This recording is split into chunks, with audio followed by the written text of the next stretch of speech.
I just wanted to welcome everyone. Oh, this is a little shaky to the Center for Architecture and Design.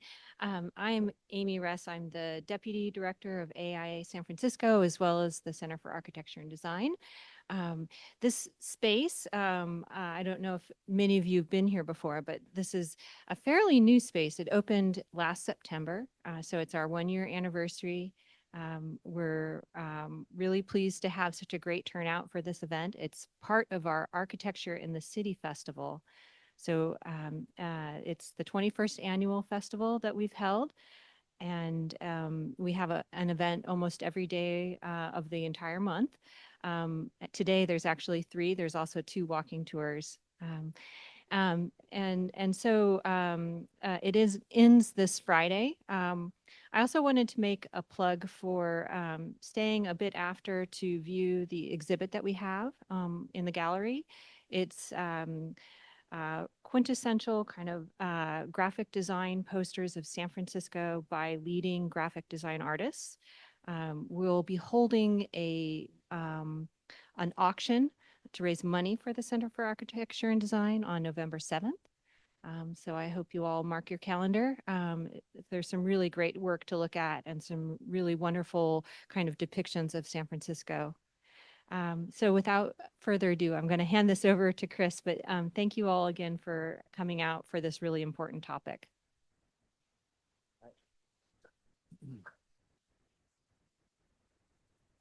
Thanks, Amy. Can you all hear me okay? All right, great. All right. Well, thank you all for coming during lunchtime on a Thursday. We're really excited to be here, and thank you to the AIA San Francisco for hosting us as part of Architecture in the City Festival. I'm going to do a quick intro to the topic, and then I am going to have our panelists introduce themselves, give a little bit of insight into their work and thinking in this space and on this topic, and then we'll have a moderated discussion and leave some time for question and answer from the audience at the end. I'm Christopher Roach, AIA Principal of Studio VARA, Architecture, Urbanism, Design here in San Francisco. And August 21, 2020, orange skies loomed over the fully formed and waterproof foundation that we were just about ready to pour on a home we had designed on a hilltop west of Healdsburg. The Wallbridge fire had advanced to the top of Big Ridge, less than a mile from our project site. Our site foreman broke the blockade that CAL FIRE had set up on the road into the site to go up there and protect equipment and the formwork and spray down the formwork if you needed, and shot this video of a CAL FIRE plane flying by and dropping fire retardant over the neighboring properties. You can see ashes from the fire kind of flying past the lens there. So this wildfire that we had prepared for, but that was until then a theoretical abstraction, was suddenly brought into stark reality. While we had designed the site with defensible space, covered the basics of home hardening best practices, had even started down the road of integrating a frontline fire protection system, even wrapping the whole house in metal cladding, this event really drove home the reality of the threat and opened up a broader window into the complexity and multidimensional factors that characterize the risk of wildfire in what we're calling post-climate change environment of Northern California.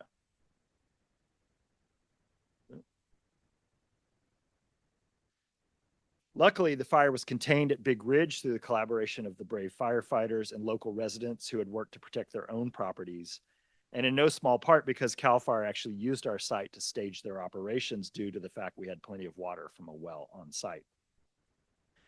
But in the aftermath of this moment, as we continued to unpack more and more dimensions of this issue, learning how our site's location just outside of 15 minutes from the nearest fire station, the conditions of the road, the management of landscape and fuels on site, and the preparedness of our neighbors all factored into a broader understanding of risk, affecting everything from our clients' ability to get their property insured to how they would deploy these additional fire protection systems we had built in, using data, and to their relationships with their neighbors. So I know many of you have experienced similar or much worse situations on your projects and in your own communities. So for those of us who work or live in the wildland urban interface of Northern California, this is an unfortunate but important reality that affects our practice, not just in how we design our sites and buildings, but in how it necessitates, I think, a shift in our thinking about our role as architects, designers, and design professionals. So after a few years of reflecting on this situation and discussing and comparing notes with many of you, colleagues here and around the Bay Area and beyond, we've convened this amazing panel before you today to kick off what we hope is the beginning of an ongoing discourse on this important subject. We've invited this incredible group of individuals representing a broad range of expertise across a number of disciplines to hopefully provide just a broad brushstroke picture of the urgency and complexity of the issues at hand.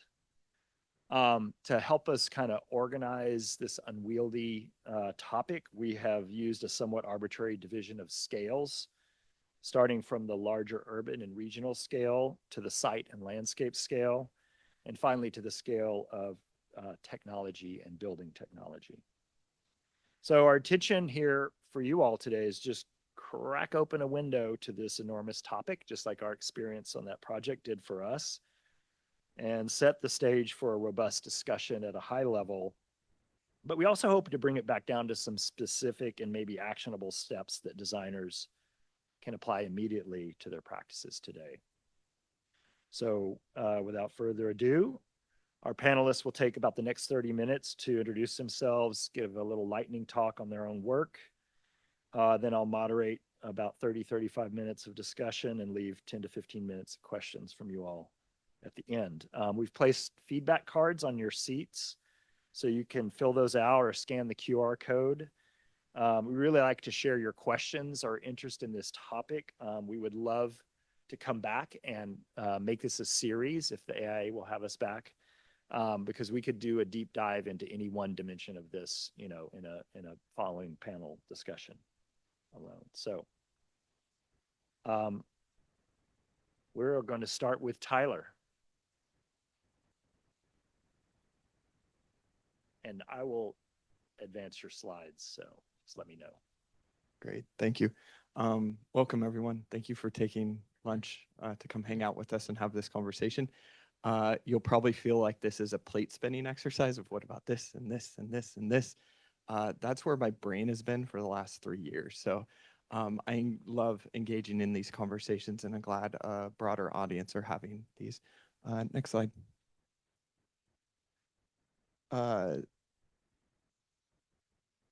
So my name is Tyler Pugh. I'm founding principal of Elemental P Design. We're a design build contractor here in San Francisco. And I come from a multi-generational logging and milling family that has lived and existed for multi-generations up in Plumas County. That's about 2 hours north of Tahoe. Being in a logging and milling family, we've always dealt with fire. It is part of the natural process.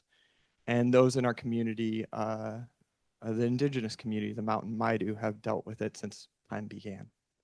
So it's not something new, it's how we're handling it and the catastrophic level it's happening. So this image up here, this is of my hometown of Greenville, California.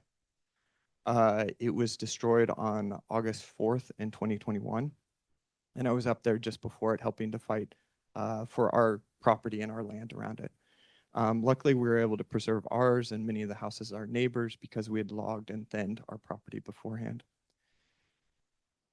On August 4th, the town was destroyed, so 97% of the town was destroyed. Luckily, we still had the school afterwards that was still there, and a grocery store and a couple outbuildings.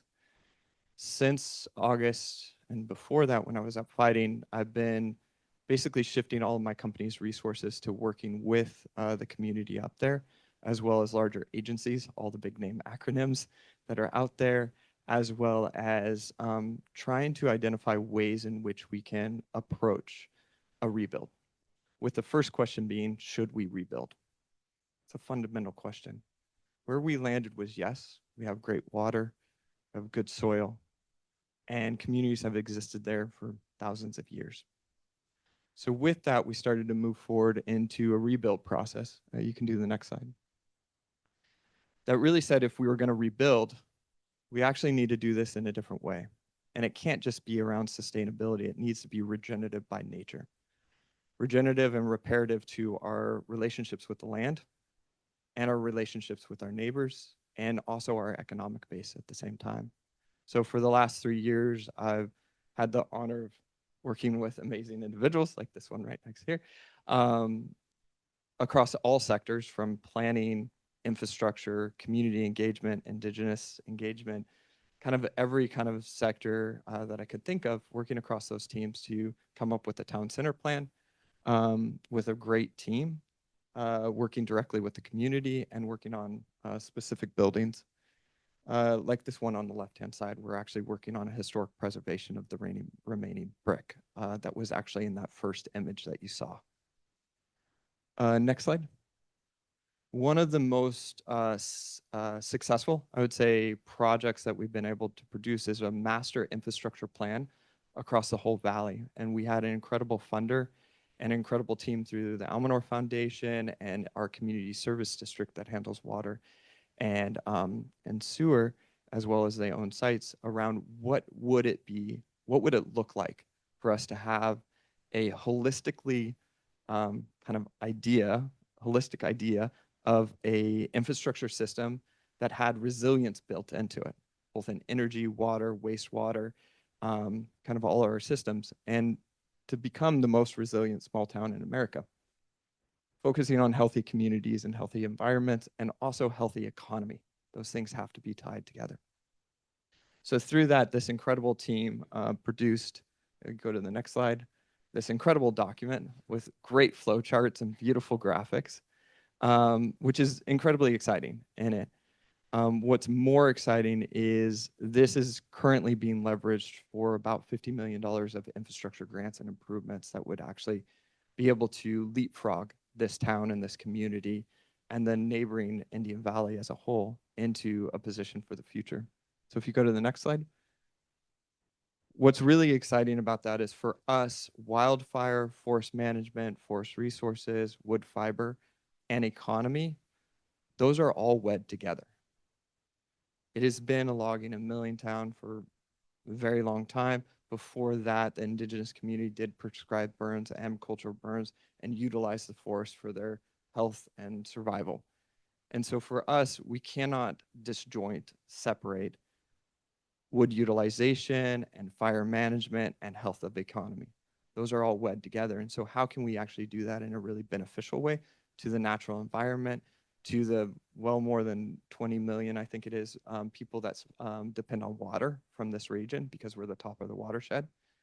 So how can we do that in a really healthy way? And so we looked at it from water systems, microgrid, thermal loop, and fire resilience, including management plans.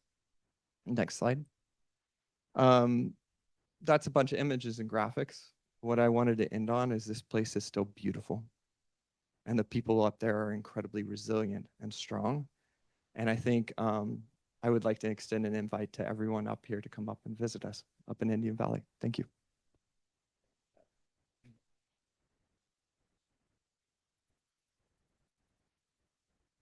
Rob? Okay, next slide.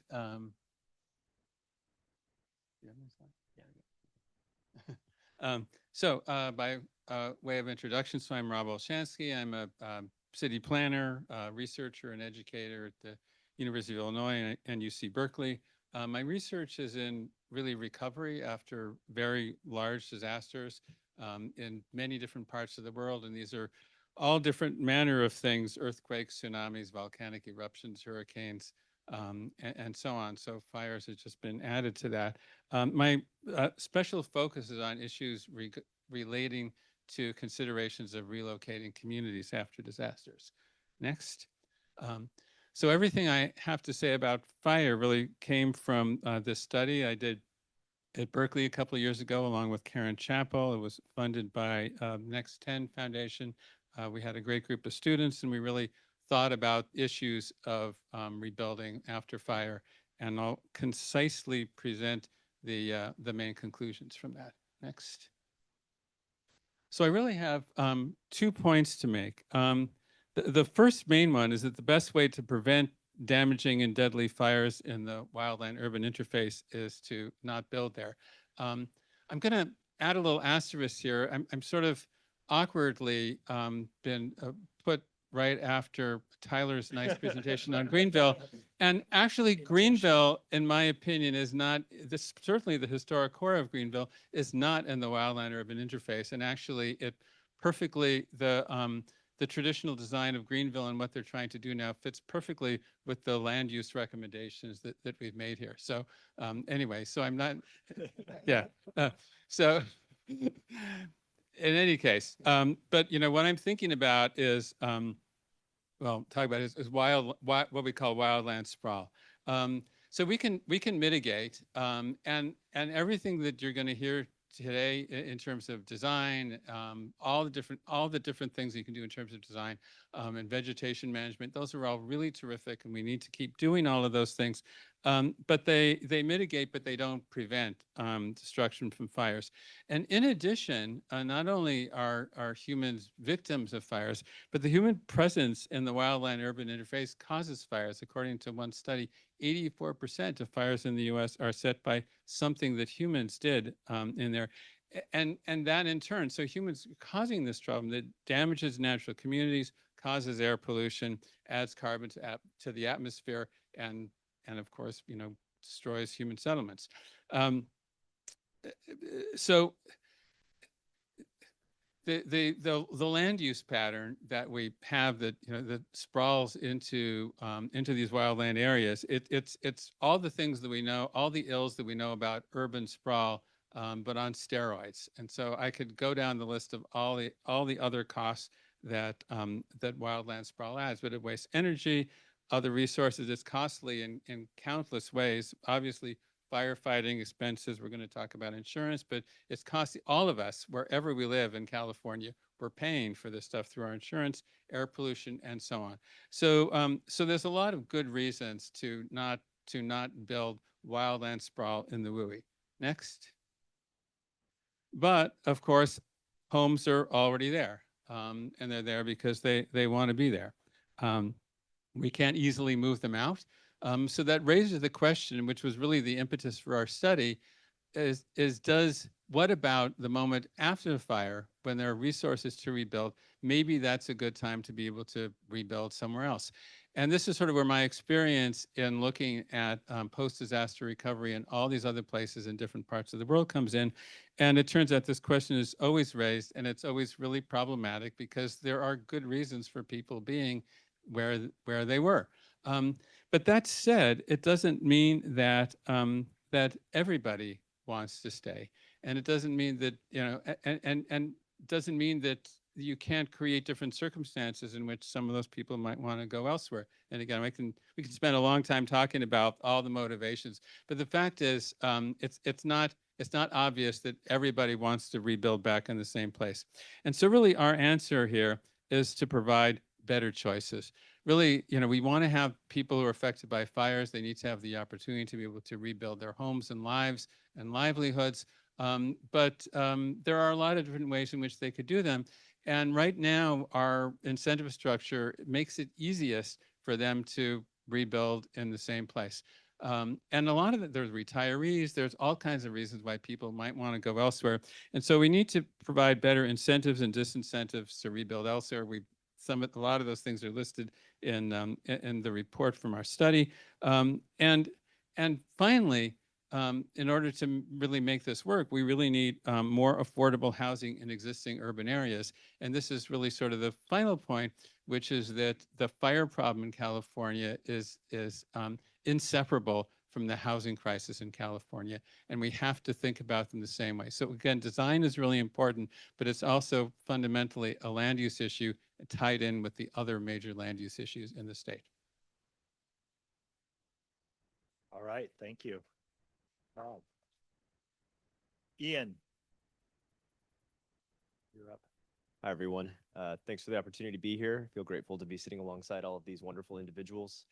My name is Ian McCrae. I'm a project strategist with Sherwood Design Engineers, a civil engineering company. And I myself am a landscape architect and planner, and really have found myself in that setting to figure out ways to take complex design thinking and underlay elements of performance to bring those to reality. And this is also tempered with a background in molecular biology. So really understanding ecosystem, trophic cascades, the interaction between flora and fauna, and how to be cognizant of that when we think about planning level design decisions, really operating between those scales so you can understand the broad land patterns, but also be really clear on what that means when you're down on the ground navigating these landscapes. Next slide, please.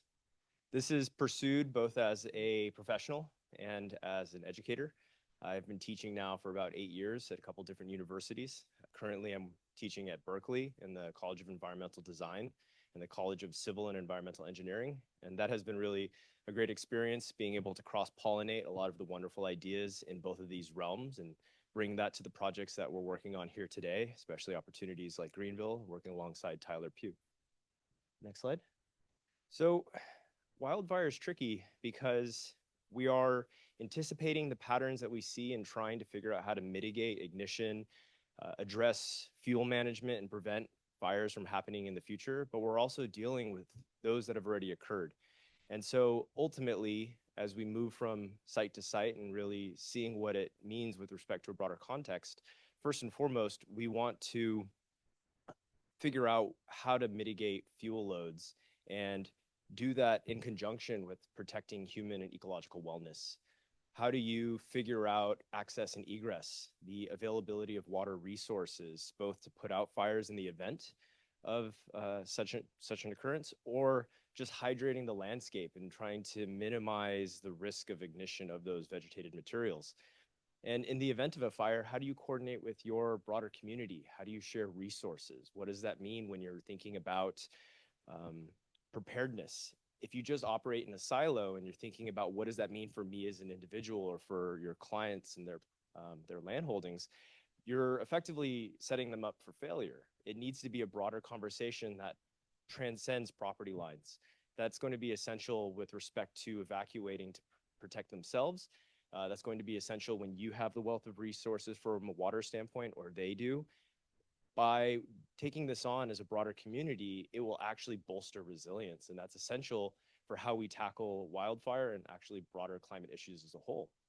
And then when the fire occurs, there's still a huge responsibility that we have in order to ensure that the landscape isn't continually degraded and scarred by these effects. How do you restore vegetation, stabilize slopes, minimize the amount of sediment runoff that goes into our waterways and clouds the waters and makes it problematic for the fish and other microorganisms that thrive in those environments?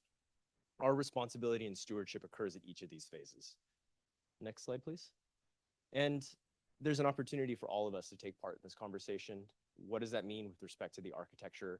How do we pick materials and figure out their ways of coming together to mitigate the movement of embers? How do we have systems in place to deploy sprinklers and put out the flames that may arise? What does that mean from a vegetation management standpoint and buffer distances? Ultimately, our goal is to move away from generalizations. There's a lot of guidelines out there, and the real challenge that we find ourselves with is site-specific decision-making.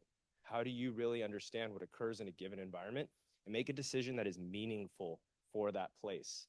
If we always fall back on guidelines and draw big buffer zones and say, hey, done my job, that is, it's a disservice, and it really isn't meaningfully addressing the risks of wildfire.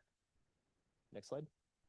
So the joy that I have in this conversation is how we can collaborate across all the disciplines and figure out integrated strategies that have multiple benefits. How can we figure out not only creating infrastructural systems and landscape systems that help us thrive in sunny day scenarios, but are also high performing and reliable when it comes to these extreme events.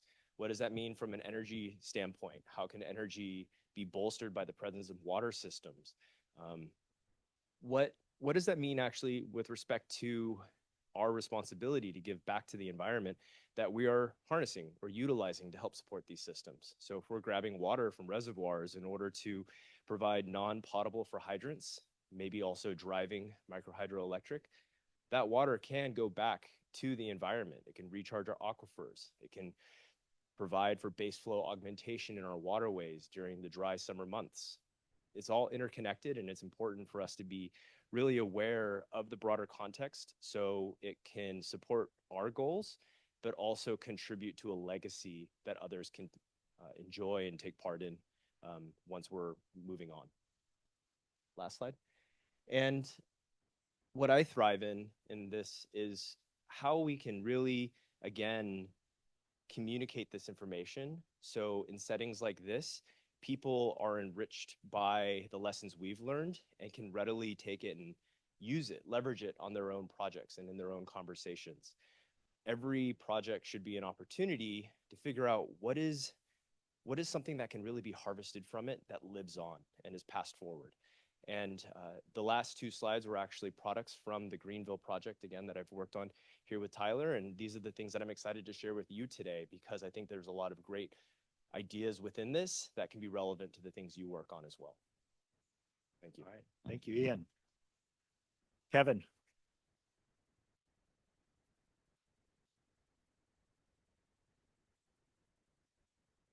Press it. Go ahead and you can forward. My name is Kevin Farnham. A little bit of an outlier in this conversation, having come from product and service innovation work for the course of the last 30 years or so. But my career took a very big left turn about 7 years ago when a woman named Allison Wolf, who runs a company called Vibrant Planet, approached me to help her to think about how to use data to help to solve some aspects of the wildfire situation that we had in California. And the premise at the time was that there's a lot of different forms of data, LiDAR, satellite, what have you, that could be utilized to get better views into the forest health, use things like wind speed, all of the available data sources to start to look at where wildfire was likely to occur and how we might get that to the people who it might matter to, emergency services, land planning, et cetera, et cetera. And so from about that point forward, my work really started to take a turn towards purpose-based work. I've recently co-founded a company called K. You can go to the next slide.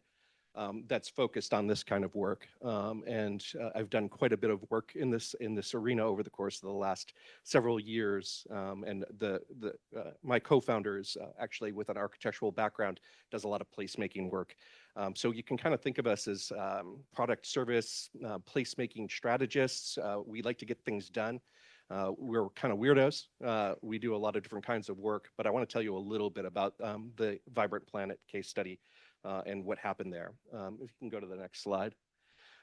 We did about a year's worth of design research on that program. We talked about 100 different agencies, organizations, everyone from meteorologists, hydrologists, emergency services, all up and down the stack, everyone we could talk to about where the problems really were and how we might solve for these things, and ran into a woman named Pat Manley, who works at the US Forest Service, and she had a very big spreadsheet, as they do, for all of the different components of what resilience really looks like. And it was mind-blowing to me that, you know, you could, for every single one of the characteristics that you see on this screen, there are mechanics, there's numbers, there's data behind almost every single one of these things. And, you know, as a sort of systems thinker, your head starts to explode. Great, how do we represent this? How do we make it meaningful to people? And so we created this graphic that they're still using, which was like a very, like we didn't need to do it, just did it to try to make sense out of this situation and to make it clear to people the interdependencies, if you will, for aspects like this. And so these previous folks that have talked about the sort of holistic aspect of these things rings very, very true to me, and is very core to my understanding of how this all works. If you could go to the next slide. And so how this got manifest was great, how do we now make sense of this, and how do we create situations in which people might be able to use this data and this thinking? And so we created a piece of software that's now known as Land Tender from Vibrant Planet. And this is sort of some of the concept screens that I want to share with you, because I think that it's a good case study and trying to show how data and holistic thinking can create environments by which people can begin to understand and enact change or think more systemically when thinking through these problems. And so you'll see the sort of direct correlation between this color coding and what we began to sort of put in at an interface level. One of the things that we were learning is that all of these different agencies very seldomly collaborate. And so it was very clear to us from doing all of that research that some sort of collaboration platform needed to be built, because they're literally ferrying paper around and the plans take forever. As you can tell, I'm an impatient guy. That doesn't ring well for me. And so, it was one of those situations like, wow, okay, this is just like a communication platform and a collaboration platform and a way of distributing data. And we began to look at different ways to package that data for different groups, right? And so for homeowners, for insurance people, for people in emergency management and so forth. But what really fell out of this, and go to the next screen, was ways to start to look at that data on a map. And so what's the contribution of things at various scales? And this is a baptism by fire, no pun intended, around scales, right? It's more it's, you look at things from the watershed level down to the home level or to the tree level in some circumstances, and the thinking changes and the ramifications of what you're doing changes. And my life changed as a result of this understanding. And so this initial concept work, I think, shows a little bit of system thinking. You can go to the next slide.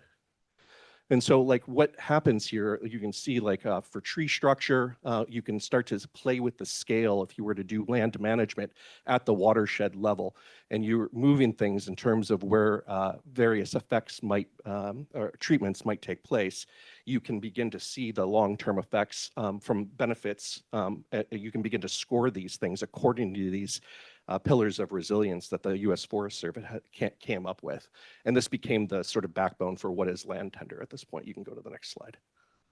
And then things, of course, like fire modeling, and then using AI to begin to think about the best ways to do this kind of work, right? So you're running fire modeling over periods of times. Not all trees are good, not all fires are bad. How do you take advantage of the idea that some fire might be good for these landscapes, and then get that into the people's hands that it's meaningful to, because ultimately we're in a very suppressive fire environment, and frankly, it's not necessarily a good thing to suppress these fires in the way that we have historically. I could talk about this for years. Go ahead. That's it. Thank you, Kevin. Kate.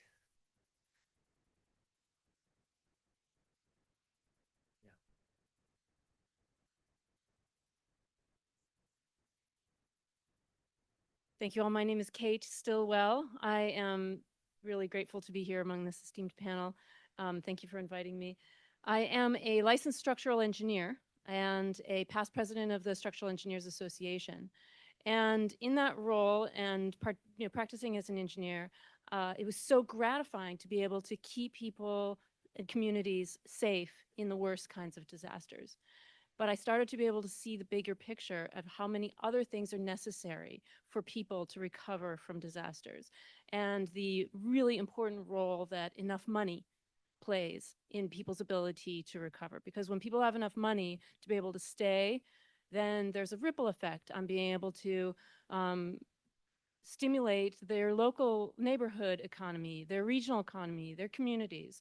And so my attention, and I started to turn my time and talents more towards the role of financing recovery after natural disasters, which naturally led itself toward insurance. So I am now not just a structural engineer, but an insurtech entrepreneur, which is not always a very comfortable title, but I'm getting used to it. So my current project that I'm working on is called Firebreak, and it's trying to make the connection between the good work that folks are doing in the built environment, home hardening in particular, recognizing that's only one piece of the puzzle, and trying to connect that to insurability. Basically bridging the gap between the mitigation and the availability of climate finance in the broader scheme, but insurance at the microeconomic level. Um, as Chris said in the opening remarks, looking at the role of data, creating a common data set around home hardening and mitigation, and connecting that to creating a value from that, creating value from data of our built environment. I'm going to tell a little bit of backstory, and some of you in the room might know this. Certainly, Harry, you know this, but forgive me if you already know these stories. So did we have some slides? Yep. Okay. So that was the slide for my first set of remarks. Next one. Yeah, but moving on to the next one, fire mitigation works. So this is turned out pretty fuzzy, but it has been proven in a number of fires that homes that are hardened to the 2008 building code 7A provisions survive the fire, are 40% more likely to survive the fire, even when the wall of fire rips through the entire community. This was seen in Paradise, this was seen in Lahaina, and Fire After Fire. The Department of Insurance has caught on to this, and they have created legislation, created insurance regulation that says if you have these criteria of home hardening, then insurance companies must give you a mitigation discount. So that happened in October of 2022. The insurance companies had until April of 2023 to file the new prices that incorporate the mitigation discounts. It takes the Department of Insurance some time to review the rate submittals. So most of those mitigation discount prices have not gone into effect yet, but I want to point you to an article that was just published on Monday, maybe Tuesday, by E&E News and by Politico, on the fact that the mitigation discounts that the insurance company proposed are minuscule. They're super tiny. They're 0.1%, 0.4%. And there's a little bit more backstory that you need to know, which is that in the 80s, Prop 103 limited the amount of premium increases that insurance companies can apply in any given year to 6.7% per year. What that means is that by now, given the increase in wildfire risk and the constraints on the premium increases, the insurance companies are not yet, the cost of insurance is lower than the cost of the risk. And so when the Department of Insurance required the insurance companies to, okay, reduce your prices even lower than the actuarial risk, it created backlash. Most of you in this room do know the part of the story, which is that the large brand name insurers have been withdrawing coverage massively with a very blunt instrument, making big and deep cuts so that 10% of homeowners now are with the insurer of last resort, which is the California Fair Plan, paying lots more for their insurance and getting much worse coverage. But knowing that the fire mitigation works, there is an opportunity to identify which people have done their fire mitigation and to be able to selectively offer insurance, at least make it available, even if you're not offering discounts. And so that's the problem that Firebreak is trying to solve. So if we go to the next slide, Firebreak is creating a data set for insurance companies to be able to identify the folks who have done their home hardening. We have a technology that allows the residents themselves to use an app, walk around their home, following a list of steps, taking photos and videos. We use AI to convert those photos and videos into a data set of property attributes that feed into the data requirements for insurance underwriting. So that's how the machine works. I want to emphasize another piece that's kind of boring and educational, but since you are getting CEU credits, I don't feel so bad about mentioning it, which is the difference between admitted insurance and surplus line insurance. And the reason this is important will become clear in a second. So the admitted carriers are the big brand name carriers, and there's two tracks of regulation. One track for admitted carriers and one track for surplus line carriers. Both tracks of regulation, the Department of Insurance, in the vein of consumer protection, makes sure that the insurance company is solvent enough to be able to pay their promises. Only for the big brand name insurers, the admitted carriers, the Department of Insurance regulates the prices. If you offer specialty insurance that is not for the mass consumer market, then you are allowed to charge whatever prices you want. You have dynamic pricing ability. You can change your prices up and down at any given time. But the prices for the brand name admitted carriers are set in stone, cannot be adjusted in less than a year's time, and only by 6.7% at a time. And so what this means is that our Firebreak's first customers who have the latitude to be able to use the data, to be able to do this risk selection and use a scalpel instead of a blunt instrument to be able to find the people who have mitigated are the surplus line carriers. So the short-term solution, so there is a short-term solution. So it's a big problem. It feels like it's like there's no solution, but there is a short-term solution that is available, which is surplus line carriers have the latitude to come in and identify the folks who have done the mitigation and to offer them insurance. It's not happening at a broad scale yet, but that's one of the problems that we're trying to solve, is to find and work with surplus line carriers to be able to make this feedback loop more prevalent. So Firebreak's first adopters are these surplus line carriers.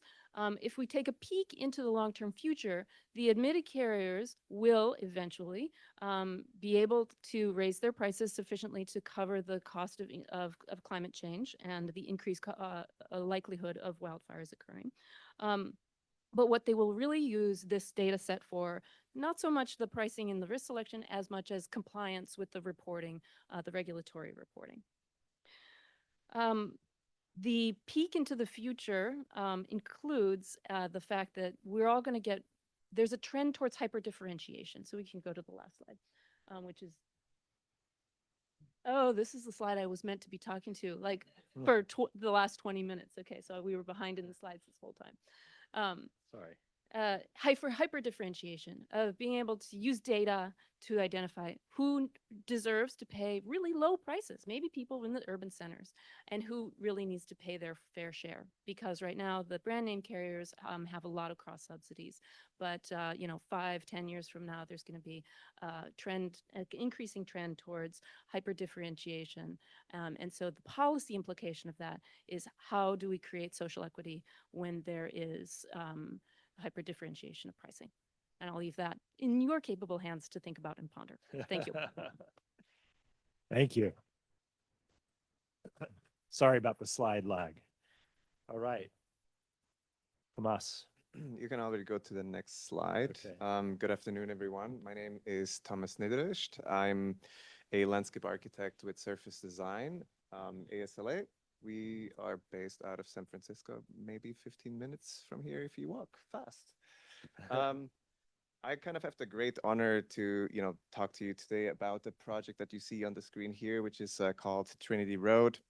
It's a residential project that was, essentially a really important testing ground for our practice back in 2015, 2016, as it is located at the top of a hilltop in Glen Ellen. But before I tell you more about this project, I just want to do a tiny bit of a detour and tell you why this project was really important, as it became a proxy for a lot of the work that we do today, including, from residential to planning work, so across different types of scales. When this initiated 2015, 2016, now 10 years later, approximately, we have come to understand that climate change is looming larger over us than it has before 10 years ago. The incidences and the scope of wildfires, just alongside the west coast of the United States and Canada alone, made records, having burned through more than 3 times, the typical forest area than they did on a, let's say, quote unquote, normal fire year. So what does that mean? We are obviously seeing, especially here in the West, seeing more and more fires. It's becoming more evident. The data is hinting and suggesting as much as well. And what that means for us as landscape architects, we are trying to acutely incorporate fire, whether it is a mandated thing or not, into design that we do.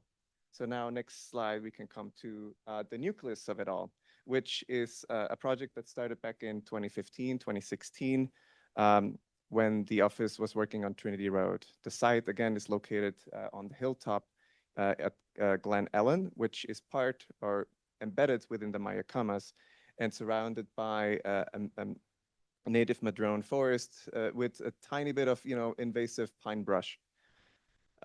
Given the site's complex location at the very top of the hillside, we were essentially hired to help with the two-phased construction or an addition of this single residence. It included the siting and the grading of 3 guest houses, a pool, and a community area. On the very left here, you can see that the project completed somewhat in 2017, 6 months before the Nuns fire. And the work that we did in phase 1 included the 3 guest houses and the pool, and how we could embed that into the landscape in a naturalistic way that would also help to, mitigate fire at that point. I think, at the beginning we heard that there's different strategies for fire, and one of which is, you're trying to live with fire versus trying to go against it and avoid fires. And that's one of the things that we learned, especially after the Nuns fire in 2018, that really ravaged the whole area and has substantially damaged the main house, which at that point had not been retrofitted or, made fire evasive or, hardened in that case. So in the second phase, when you look at the map, the house, you see the tiny 3 little dots at the top there. Those are the guest houses and the pool. All of them were unharmed because the construction material at the time and sort of the wall break, the big wall breaks that I'm going to talk about in just a second, really helped the phase 1 to survive. And then we applied lessons learned after the Nuns fire in rebuilding or retrofitting the main home with similar ideas, using concrete and different types of hardening strategies to make the house more fire safe. The one thing that I want to talk about, and if you go to the next slide, and we'll have to ping pong a little bit, is like the big walls that we tried to introduce at the beginning had a dual function. So it was not just a single infrastructure to hold up grade, which obviously it did, and it was really great for us on a hilltop to have a more flat area for people to gather around and actually locate a pool. But what it also did, and it's hard to see in this photo, these walls are between 12 to 15 or 16 feet tall. And people thought we were crazy to propose something this massive in this site. But truly what happened is it was so close to the sheer cliff that it actually helped as a fire break and allowed planting on the inside to, burn. But still, it's an allowed burn, so to speak, rather than something that would ravage the whole house and then, would be fuel for the entire site. After the fire, after the Nuns fire, what happened is that a lot of invasives, acacias, started to grow on site. And the one thing that, our scope included essentially in phase 2, if you want to go to the next slide, really included the sort of prohibition or the management of the invasives, because we knew those would essentially, again, lead to more fire. What the client team said, during the site after the fire is that the site became extremely windy. It was exposed, it's on a hilltop, and just the aura and the look and feel changed so dramatically that the work that we did is essentially trying to, again, tap into the local ecology, which was the madrone forest, by bringing back some of these native trees and native ecologies on the outside, I would say in zone 2 or 3, while, for example, in zone 0, where the house was located, we tried to keep the planting rather minimal, but still try to tease out, the beauty of what the site here in California actually looked like. So when you go to the next slide, this image here shows really clearly the 3 guest houses on the image right, the really rather large, tall wall breaks, concrete firewalls, and then the new constructed home to the left here. And I think it signifies, again, like building atop of the hillside like this, that fire can burn up really quickly. And so managing the ecology around that was one of the key aspects for us. Next slide. In the main house, in zone 0, as you would call it, we tried to devise a rather simple planting palette. Again, tapping into the local ecology, promoting grasses and ornamental grasses, some olive trees, some smaller trees that during a wildfire could, potentially burn down, but not to a degree that it would affect the houses and everything around it. And is this the last thing? I think one more. It also teases out the beauty and, like tries to reimagine what a place can look like after a wildfire when you do the right thing, when you do try to tap and live with nature and tap into the ecologies that are around you, rather than trying to go against it and sort of ignore the things that, we have learned. Again, it was said many times today, there's so many different strategies out there or best practices out there. If you were to apply them just bluntly and blindly, you maybe wouldn't end up with a design that looks like this. And so therefore, it's always important that you try to tap into the place, understand where the risk is coming from, and then try to assess what the risk is, and then therefore make decisions that seem right for the site, rather than just blindly apply 150-foot offsets, which in the 3 images before you could clearly see were not held appropriate. And so I'm going to end on this slide just saying that like a place that was exposed to fire doesn't have to look like it is. And I think it goes a long way to say that they can become beautiful again if we do the right thing and try, at least from a design point of view, to do everything that we can to live with fire rather than against it. Thank you, Thomas.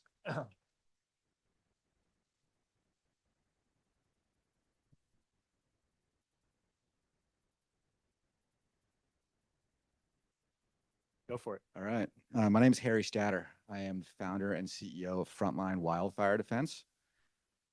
Want to advance? So Frontline combines wildfire tracking software, satellite connectivity, and on-site sprinkler hardware to protect any building from wildfire. Advance.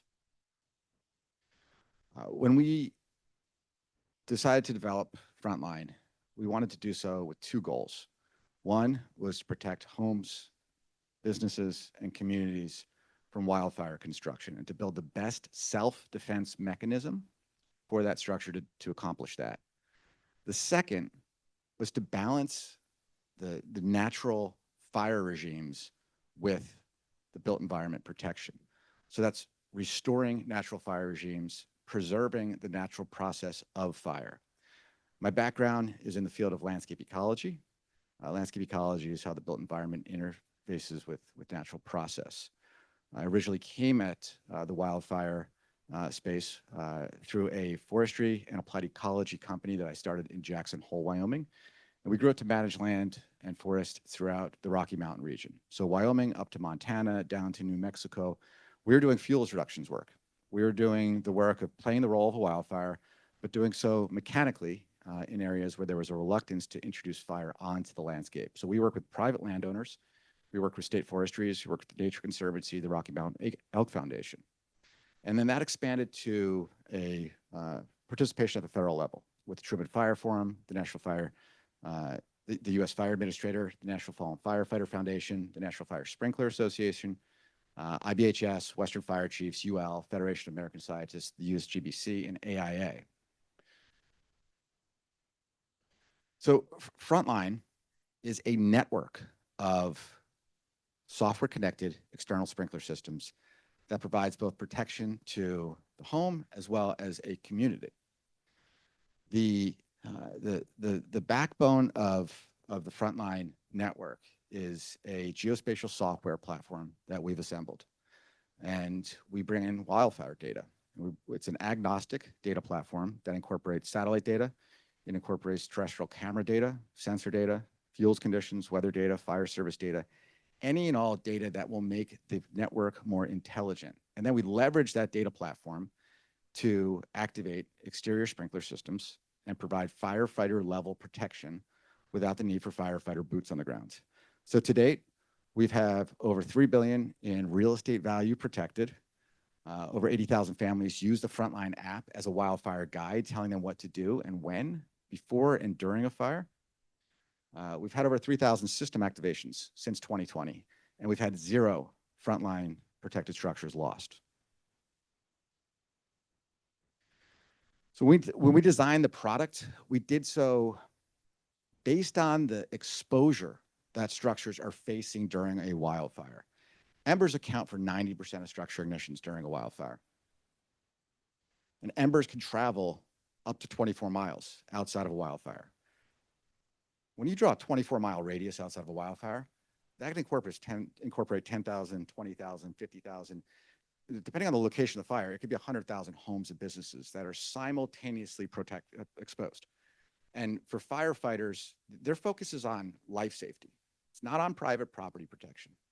So it's statistically impossible for firefighters to even protect a fraction of the structures that are exposed during the fire while they're simultaneously getting people out of harm's way. From the analysis that we've done, the ratio of firefighter teams available relative to structures exposed has ranged between 1 and 41. One firefighter team for every 41 structures exposed, upwards to 1 firefighting team to 229 structures exposed. So that's a major imbalance. And essentially, we have to design these structures with a self-defense mechanism, right? So Frontline provides that firefighter level protection. Now, how big a problem is this? This was recently released by the U.S. National Climate Assessment. In the 1980s, the U.S. suffered an extreme weather event that cost $1 billion once every 4 months. Now it's happening once every 3 weeks. It's estimated by in 2052, almost every home west of the Mississippi will face significant fire risk, making them uninsurable. As you can appreciate, building codes are not going to keep up at this pace. The design community must be proactive, understand the risks, understand the exposure, and similar to other natural perils, whether they be wind, rain, snow, earthquake, we need to design these structures so that they can withstand the exposure. Thank you. All right, Andy, bring us home.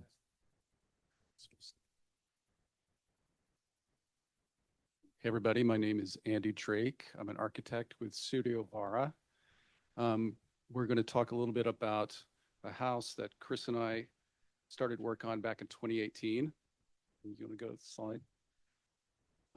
This project is located in Healdsburg, about 3 or 4 miles west of downtown. We completed construction in 2022, started the design in 2018. And we wanted just to showcase this house and show you how we integrated the fire resistant strategies into design and kind of go over what we discovered over the whole process. So the home is fairly isolated. It's on a 15-acre site. And you follow a narrow road through the woods, basically, which is, you know, red flag. And then the road becomes dirt to the entry gate, and it's quite idyllic. So as Chris mentioned before, you know, we were partway through construction. It was 2020. Foundation was about to be poured, and the Walbridge fire descended on the site. And it was very, you know, an eye-opening moment for us. And it was just affirmation that what we had done during the design process was correct. We'd made some really good decisions. So before we even started designing, we went through a laborious process of selecting a site. You know, we wanted to make sure that there was enough water on a site, infrastructure was in place. There were 2 ways out should a fire happen and the family be there, and that there was some proximity to town and fire services. This slide, I'm going to get into little nuts and bolts and just talk about what we did for fire strategies. And, you know, a lot of these are dictated by WUI, the Wildland Urban Interface Code. And most of you are probably familiar with those, but I'm going to go through them a little bit anyway, and talk about the buffer zones that we have. So there's 100-foot buffer zone, which is the defensible space, and around the home, where we made a great effort to remove all ladder fuels, trim back trees, in an effort to keep any kind of fire from getting a foothold close to the house. Within the 30-foot zone, we were very, deliberate about the plantings that we chose. They're all fire-resistant plantings, sedums. There's some other things that are trees that are fire-resistant, and ground-mounted fire sprinklers. And within the 5-foot zone of the house, we have the metal skin of the building, polished concrete around the ground. The house is actually lifted up on a concrete plinth should embers start to collect against it. And on top of all this, we have the frontline system that's on the roof, which you can see with the circles around. So that's providing another 50 feet of coverage around the perimeter of the house with the remotely deployed foam dispersion system that's Harry's company. In addition to this, you can see the dash lines are a trail system that we incorporated into about, I don't know, there's 10 acres of the site. It's like 3 or 4 miles of trails that can act as a fire break. And the road kind of encircles the house, which is an additional fire break. Then on this site plan, you also see the proximity to the wells, the little blue circles up in the corner, and the tanks and the well for a water supply. So, if you can go to the next slide, Chris, this is a slide that is overlapping all the systems that we incorporated into the house. So the big circles are indicating the fire sprinkler systems that's on the roof, and our strategies for energy use and passive cooling, in addition to the PVs. And we also have a section through the pool there that's kind of interesting. So next slide, Chris. So the material selection for this house, we used a mass timber structural frame.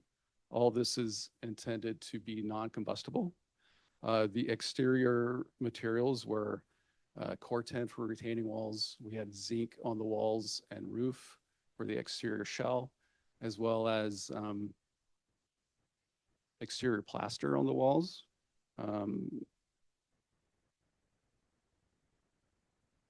And then you can see around the perimeter of the house all the polished concrete and gravel butting up to it. So we implemented all these fire mitigation strategies. We're meeting and exceeding WUI standards. The fire chief came out to the site from Healdsburg. He gave us a gold star because we've done such a great job. But as we, as the design process revealed, there was this very large, complicated onion in there, and we kept peeling back layers, and we discovered that, as Ian kind of alluded to, that WUI standards are a great start, and buffer zones are great to have, but it's not enough. So you have to consider a little more, like, how does your building work on a multitude of scales? How do you integrate into your community? And recognize that a fire defense strategy is only as strong as its weakest link. You can do all this other stuff, but if you have a weak link that the fire gets into, whether it's at your house or whether it's within your landscape strategy or your site design, or whether it's community hardening or regional planning, all of these play a role in the defense. So we concluded, there's a reason that people want to live in these areas. They're beautiful, they're tranquil, they're magical, as you can see. And next slide, Chris, the last magical slide. And so we just wanted to review and discuss in this forum and provide as much information as we can to help architects guide clients and general contractors and other architects so they can make smart choices for building in these areas. All right. Well, thank you, everyone. Hopefully your mind is blown like mine is. And of course, we are woefully over my optimistic time, but there was a lot to pack in here by design. I'm going to just throw out a few questions, but I just want the panelists to freestyle as much as possible and dig into a few of these topics, and then leave some time for you all and your questions. So I kind of want to start with back up at the big scale and with the thornier or trickier issues that Rob and Tyler and Ian and others touched on, which is and maybe Rob, you can start with this. You obviously talked about how the best way to prevent fire is not to actually build in the WUI zone, but people are already there and people want to be there. And I guess for you and the other panelists, how do we acknowledge that we are in this post climate change environment? How do we recalibrate our relationship to land use, wildfire as something that, as several have said, we have suppressed, and that's part of our problem that we have to embrace, and square that with the kind of ethical, and economic and social questions around, where people want to be and where they want to live, and how do we align the incentives and disincentives from insurance to regulation to the market, and is that even possible? So I don't know. Well, So that's an easy question. yeah, there we go. Yeah, while listening to all of this, I was scribbling down some notes to try and make sense of all of it. And I guess, so some of this is really kind of abstract. I mean, yeah, there's a lot of attitude changes we need and changing presumptions. But I was thinking one of the things is there's just the presumption that we should be building in wildland areas. And we sort of start there and we figure out how to do it. And then incidentally, we say, well, maybe we should back off on some of that. And I would like to, I don't know how you do this, but I would like to change that presumption. And I would think that, to me, the longer I've looked at this, the most obvious thing is that wildland sprawl is bad in countless ways for the environment, for us as individuals collectively. It costs in so many different ways. And if we could just sort of presume that as a starting point and then argue our way into building there, there's a lot of places very beautiful, there's a lot of opportunities. And if we do it, we've seen a lot of good ways that we can do it by paying attention to the site, by trying to build sustainably and resiliently, and to be able to live with the fires that are going to happen. But so we can do all that. But I just wish we could sort of change the presumption, and money, of course, is, Kate, no, I mean, money takes care of all of this and the incentives and disincentives provided by that. But then we have a larger policy system, as Kate also described, that that sets that we can tweak some of those rules so that some of those financial incentives can help us to move in better directions. And that's the best I could do for your complicated question. I'll attempt to jump off of that. So I think one thing that's really important to help reorient the way we think about wildfire is that it's not just a post-climate change dynamic. It's something that's been happening regularly before we even occupied the landscape. And it is exacerbated, of course, by the fact that we are impacting our climate. There's variable precipitation. But if you look at California's drought history in the past century, 50 of those years were drought years. So that seasonality year to year is always something that's kind of testing the limits of our forest systems and how much they want to burn in a given year. So the real question is, should we build where fires traditionally have happened? We should be aware of that. It's the same kind of approach that we should take with respect to building on a river's edge or a coastal cliff.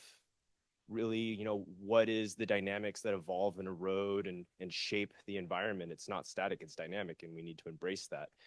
And ultimately, it's not a question of if, but when. So if we choose to build in an environment where wildfire occurs, we need to embrace the fact that it will sweep through that given landscape, and we need to find a way to work with and design our landscapes to lower the fire intensity, shorten the flame length.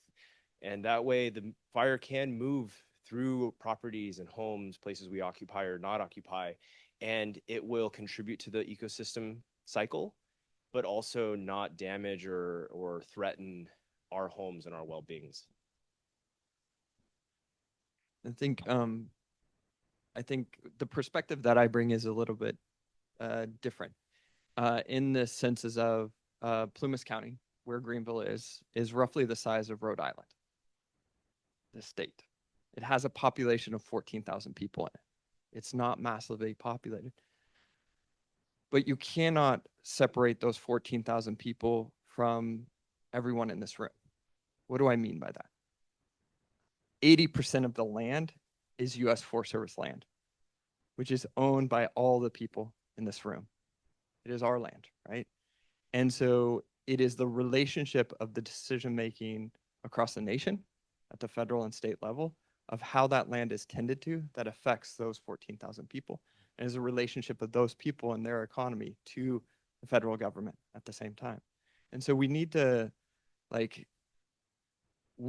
be able to have these conversations at every single scale, from the individualized at the home. And I think that's what this forum is really about, is like starting to expand our conversation to that level.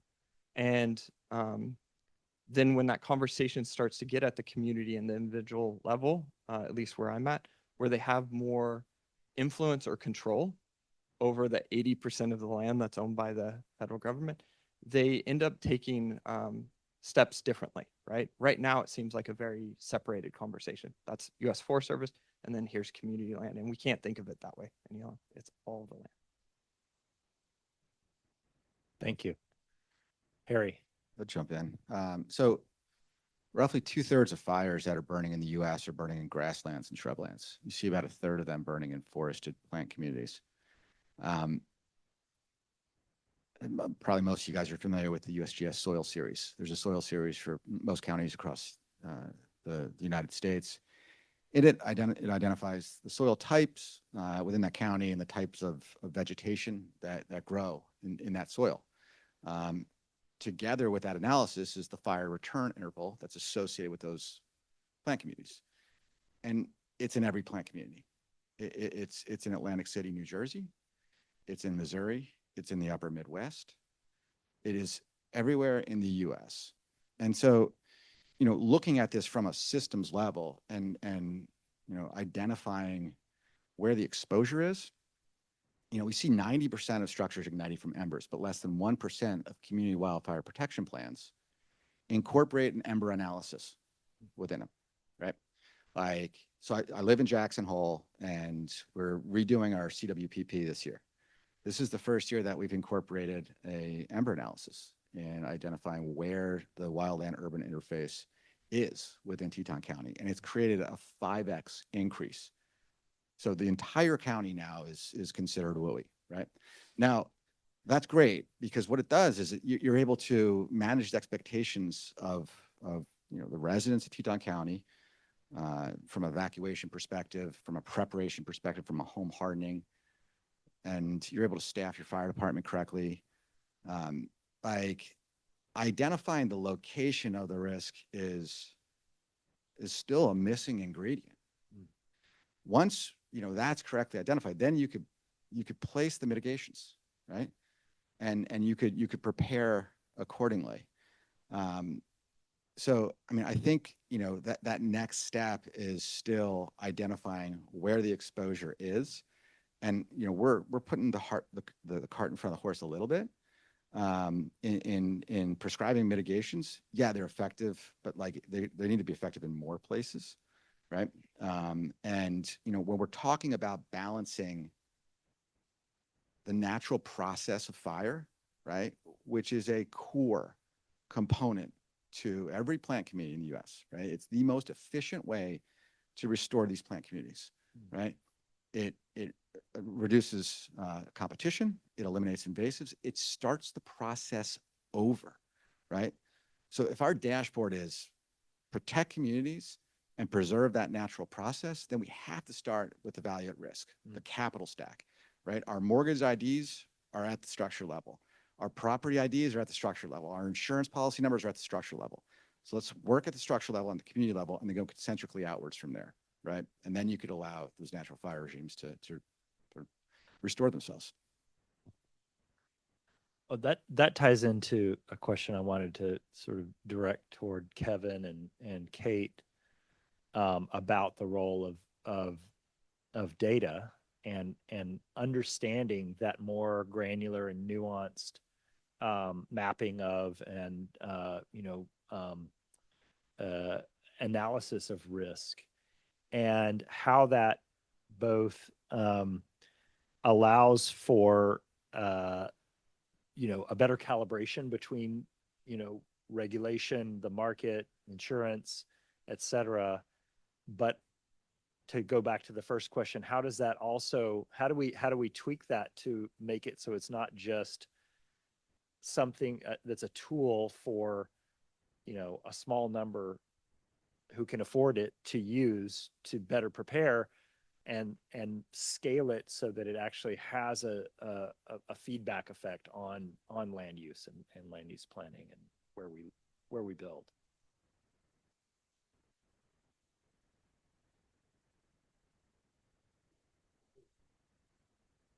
One of the things that's become increasingly clear to me about this is there's a lot of people sitting in this room and on this panel and elsewhere who are professionals who think about this stuff all day long. But I think a lot about what Robert was starting to allude to, which is like, should we be living here at all? And the issue for me ends up being, can you start to use, to Chris's question, this data to inform the broader public? And it's such a key issue that people fundamentally misunderstand fire. They misunderstand risk until they're directly affected by it.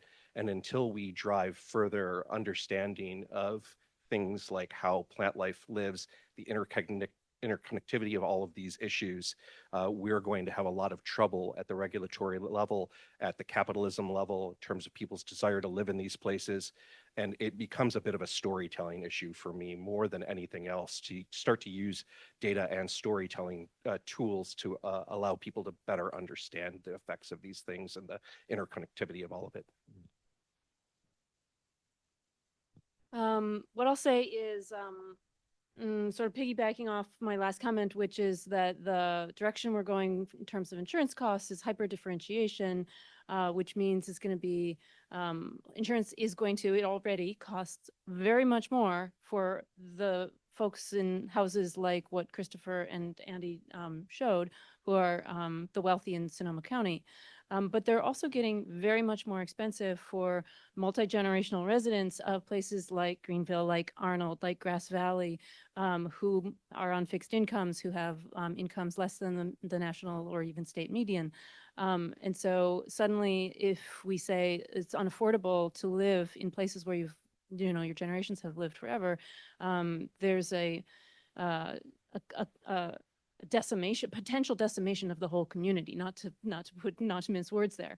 And so the solution needs to, in terms of incorporating data, the opportunity for us as the professionals is to find ways for the collective use of the data for better outcomes. And in particular, I'm saying, okay, what if the CWPPs, the Community Wildfire Protection Plans, use tools that generate data that allow the communities to have collective bargaining power for their insurance companies, for their mortgage lending companies, and I think there's an opportunity from a consumer advocacy point of view, but also potentially from the professionals in this room to be able to help communities who would otherwise be facing being priced out from insurance and lending to collectively harness the data sources at their disposal to be able to advocate for themselves.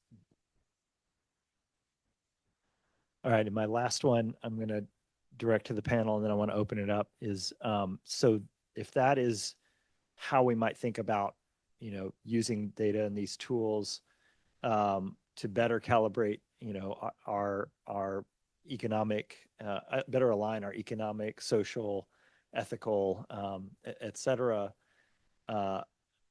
dimensions. How can that also then support the design that Ian, Tyler, others talked about through systems thinking at either the community scale, the site scale, to actually bring in alignment these strategies around wildfire and disaster resilience and sustainability, what's actually good for our planet, because it does seem like there is an opportunity that's already happening to make those things converge and become self-reinforcing. So I don't know, Ian, you want to, not to put you on the spot, or anyone. Honestly, there's a lot baked to that question that I know, I'm working to unpack there. Ultimately, I kind of think about wildfire in the same way I think about urban heat island, which might seem weird, but it's hard to know where to begin. It's hard to anticipate where it's coming from, when it will occur, what you need to do to mitigate it, because the scale of it is so hard to quantify. Ultimately, it helps to start somewhere. You just have to embrace it. Go head in, start grappling with complex information, figuring out what that means relative to the resources you have available. Sometimes budgets are limited and you really have to be creative to figure out how to even leverage the finite resources to make some measurable action possible. To be clear on that, I keep coming back to the Greenville project. They're limited in the financial capacity, to build an aspirational water system, to really embed on-site treatment to very high levels, let alone to hire qualified people to run such a complex system. So with that in mind, how do we keep it simple? How do we make it accessible per those living in the area who have the education in order to keep it functioning so that it can serve the populace that exists today and that'll be there in the future, but also be a reliant system in the event of a wildfire? When the fire had occurred, there were a lot of deficiencies in the system that weren't really addressed or known that caused it to fail. So when firefighters and people like Tyler arrived, it was too late. There was no water supply to actually address the structure fires that are happening in the town itself. So be it a single property, an entire town, a county, it helps to just be confident and start grappling across the scales. And through that, and even just being decisive and taking a first pass at decision making, you can be critical of that. And I think what we're finding again and again is we become arrested in the process by information overload, insecurity, lack of confidence in your ability to be that decision maker. And the truth is that our strength in being able to grapple with this information, convey complex ideas spatially, a skill set that we should not overlook, that is really powerful and in our hands, is something that we can use to facilitate conversations. And whatever the design idea is, it will become refined through engagement with stakeholders, and it will get better with time. And you can use that to access resources and funding mechanisms to put it into action. So I don't know if that answers your question. Good enough. But ultimately, the trick is just jump in feet first and take a risk. And I think that's the only way we can move forward. All right. I don't think I have an answer to what you're asking, but perhaps some thoughts that I would like to offer. First one is, I don't think there is a silver bullet. The second one is that the United States, unfortunately, has a notorious relationship of, crossing that bridge when we get to it type of attitude.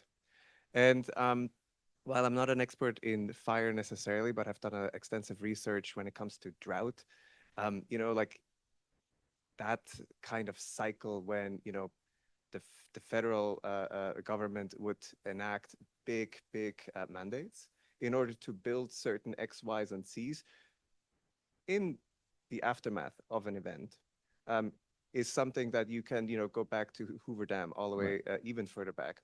So maybe the one thing that, could be fitting to a certain degree is advocacy to a certain degree, saying that like, hey, what if instead of having a proactive attitude towards fire or just wildfire, like climate change in general, right? Like California, the American West is plagued by fires and heat. Heat probably is the biggest single killer, so to speak, in California for individuals like plagued by climate change. If you go to Florida, if you go to other places, it's a different thing. So what if you were to, you know, like come up with a certain an act or a new bill that allows communities to tap into certain resources? Because, you know, people that have the financial resources to do what they need to do to secure a hilltop residence or what have you, they will always be able to do that. But it's typically the people that are left behind, typically the people that, you know, planning has been really good at sort of excluding for most of the time. How can we bring some of these people along,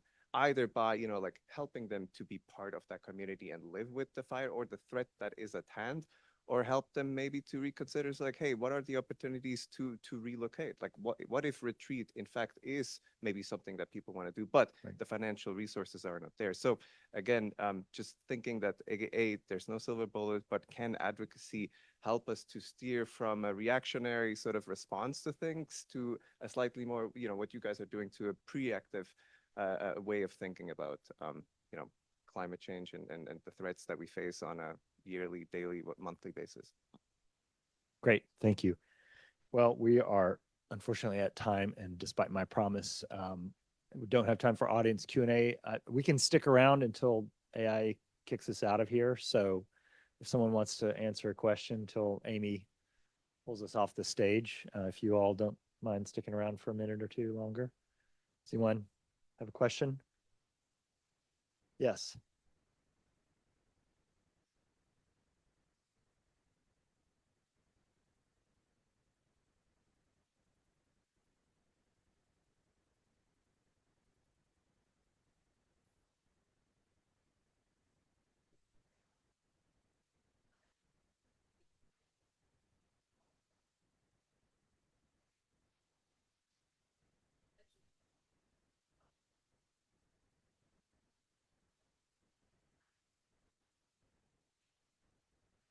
Just because she doesn't have a mic, just for the benefit of people at home, she's asking, how do we educate the populace about how to rebuild, you know, in a more sustainable way? I think if you're going to live there, how do you do it? Yeah.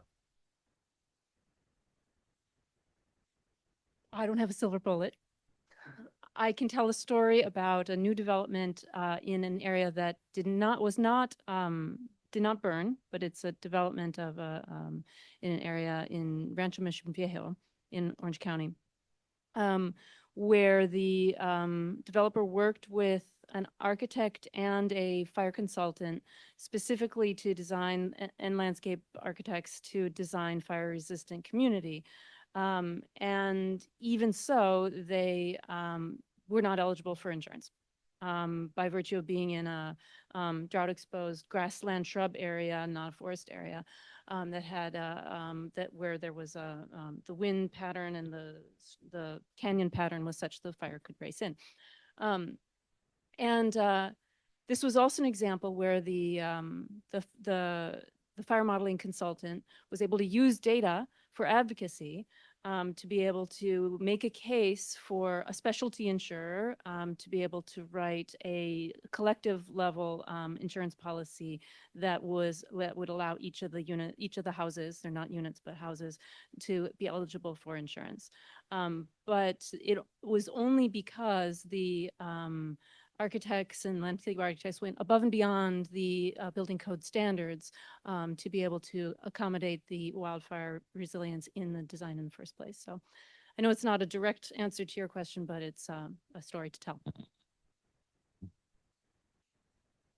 I think directly in rebuilds post-fire, it's really simple. It's got to be cheaper or faster. At the end of the day, the fire recovery rebuilds, if there are insurance restrictions on it, they're going to state like square footage or size, and the individual is going to have to rebuild within that budgetary, which is often not enough to reconstruct. And so within our community, there was desire to build better, smarter, more efficient, more sustainable.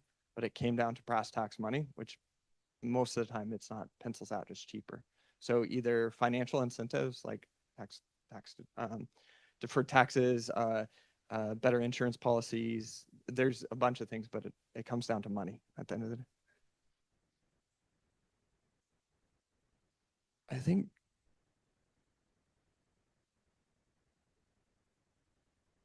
I think there's re-envisioning that needs to happen across every level, insurance being one of them. PG&E settlements has a large impact on what our recovery is. We're actually able to recover because we have PG&E settlements coming in. So there could be stipulations around it. We would not. The financial position of the community would be very, very difficult to have us rebuild if we didn't have PG&E settlement. And so the community is looking at how can we leverage that to become a smarter community. Thank you. Here, one And more. you can make those incentives so that it might be easier for a lot of people who are on the fence, undecided, to be able to decide to rebuild elsewhere in existing urban areas that already have services and that are a lot easier to protect from fires. One of the ways I kind of look at this, if we really pull out, is we're having the gentrification of the WUI. Because as all these costs start rising, it's not going to be the people that were able to make an A-frame in the 1950s for $5,000.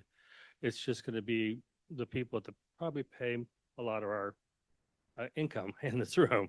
So to your point about the local communities is how you can, not actually a question here, but how maybe on a federal level, we start using our change of land use policy in the intermountain areas and, the West, where 2/3 of the property is held by the government, to start making more specific communities that are kind of infill communities within those zones.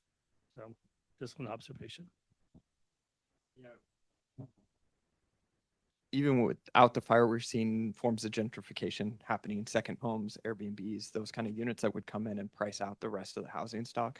And so add in the fire, that exacerbated the problem exponentially, so that those that are tending to the forest that we need people that are forest management at the end of the day, that are doing prescribed burns and culture burning and those that are there.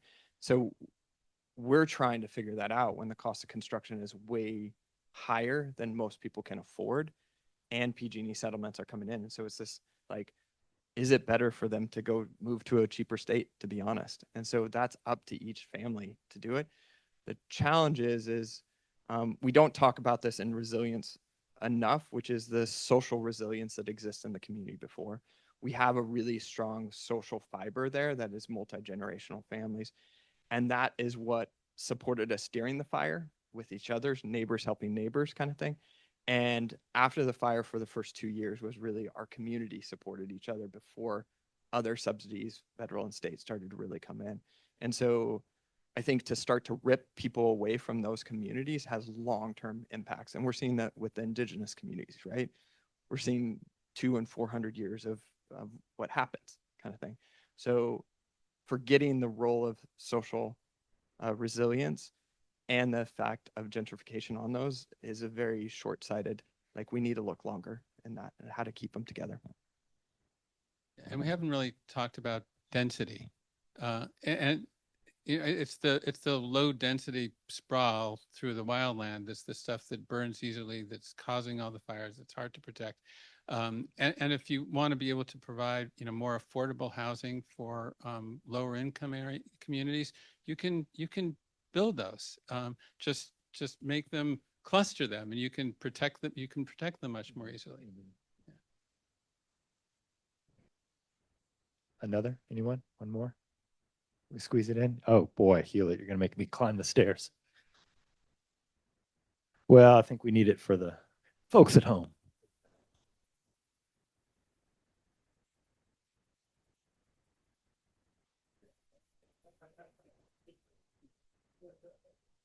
One of my main questions is that it feels like a lot, and someone please correct me if I'm wrong, that a lot of what it takes to mitigate wildfire becomes what is causing climate change in the first place. I love to build with concrete as much as the next architect, and metal, but it's not the most sustainable material.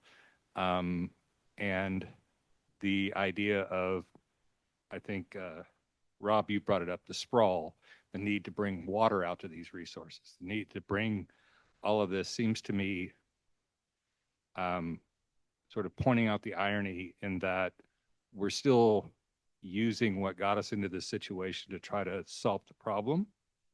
And I'm wondering if there's any noticeable incentives or any known companies that are actually using technologies to develop materials that can home harden without causing more of the environmental damage.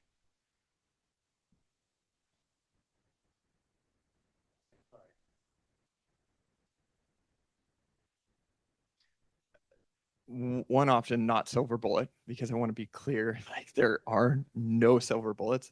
I think it's a regional based solution that part of the challenge with fire is we have a high density of low diameter, small trees that have been built because of the bad logging practices that had before and the suppression of fire.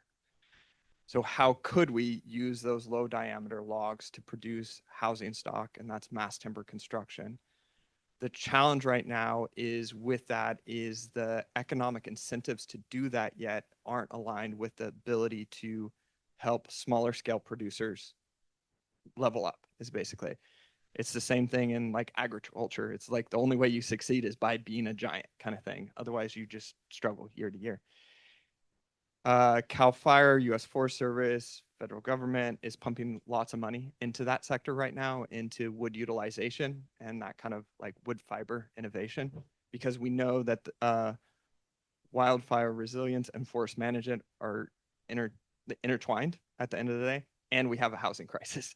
So it's like, hey, what if we build with wood kind of thing, and not stick frame construction. I'm talking about single and small multifamilies, and even obviously we know large construction with CLT, NLT, DLT, any of the mass timber construction.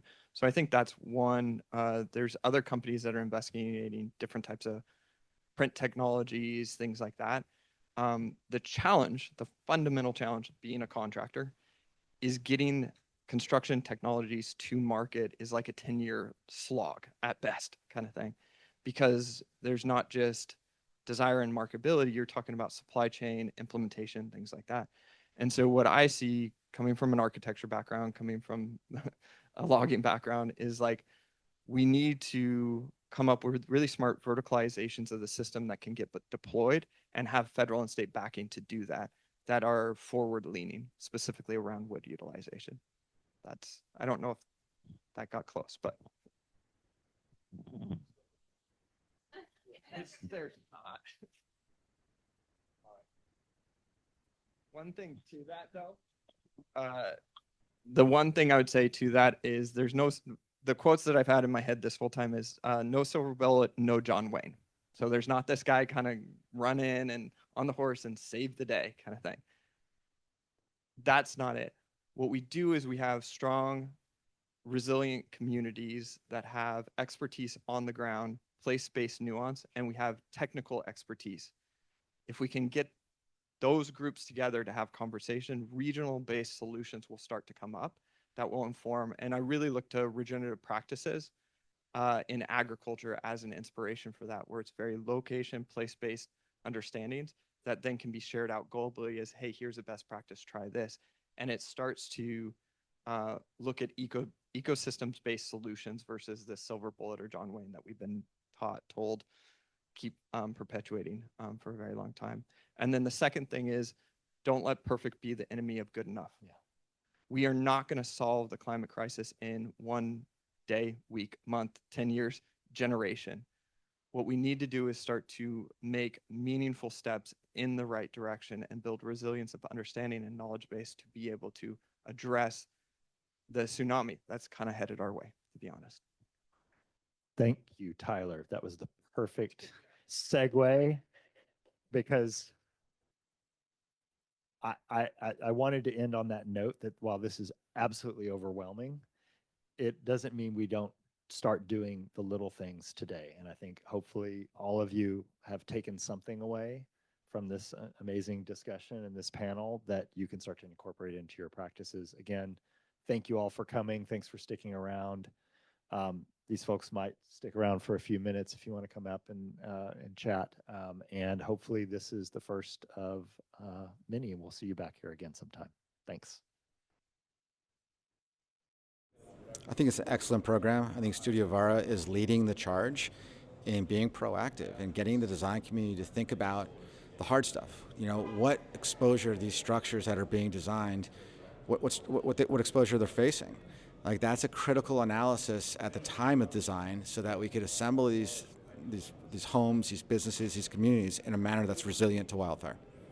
It's such a deep topic, and thinking about what wildfire can do to communities and different ways that we might be able to solve some of these problems, and coming together with different disciplines, just such a wonderful opportunity for us to bring these different folks together that represent different parts of the solution. And I think that's really what we're going to require to take steps in the right direction to help solve these problems. So I really appreciate you guys putting this together.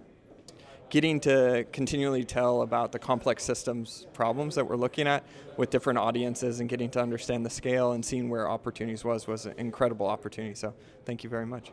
It's tricky because this just starts a really big conversation, and it goes to show that even an hour and a half is not enough time to touch upon the breadth of subject matters relevant to wildfire. Ultimately, it's incumbent on every single profession to come together and figure out how to collaborate and leverage their knowledge, but do so in a way that I think, to Tyler's point earlier, is really mindful of the community, the culture, and their ability to be comfortable in that environment and to maintain multi-generational occupation of that land while also being sensitive to the ecology, and doing so in a way that, I guess, respects the landscape's dynamics that were occurring even before we were there. It was a conversation that was very overarching. I think we're just scratching at the surface of many different conversations that need to be held. And I thought that doing it by different scales and looking at different disciplines is helping to better understand the actual complexity of it all. And we're hoping to be engaged again when we dig deeper into certain parts of the actual discussion. Fire is a very complex issue, and as we said at the end, there's no silver bullet, there's no easy solution. But we had a lot of different disciplinary perspectives here, which was really, really helpful, I think, in broadening thinking. And I was furiously scribbling down notes through the whole thing as I was listening to what some of the other people were saying and try to reconcile all those different points of view. So yes, it was really worthwhile. It was a lot of information to take in. And we really appreciate everyone's perspective on this subject. And we hope it's the first of many to come. And so everyone can kind of dig in a little further with their specialties and give everyone more information about how to address this subject. Well, my head is still spinning. And even though I've been kind of thinking and pondering in this space for months and years now, this is just blown my mind even more than I expected to. Frankly, I am super impressed with the conversation that we had, and I can't wait until we do the next one. I am looking forward to getting all these people and folks from the audience and people that I've been recommended to keep this conversation going, because I think this just scratched the surface.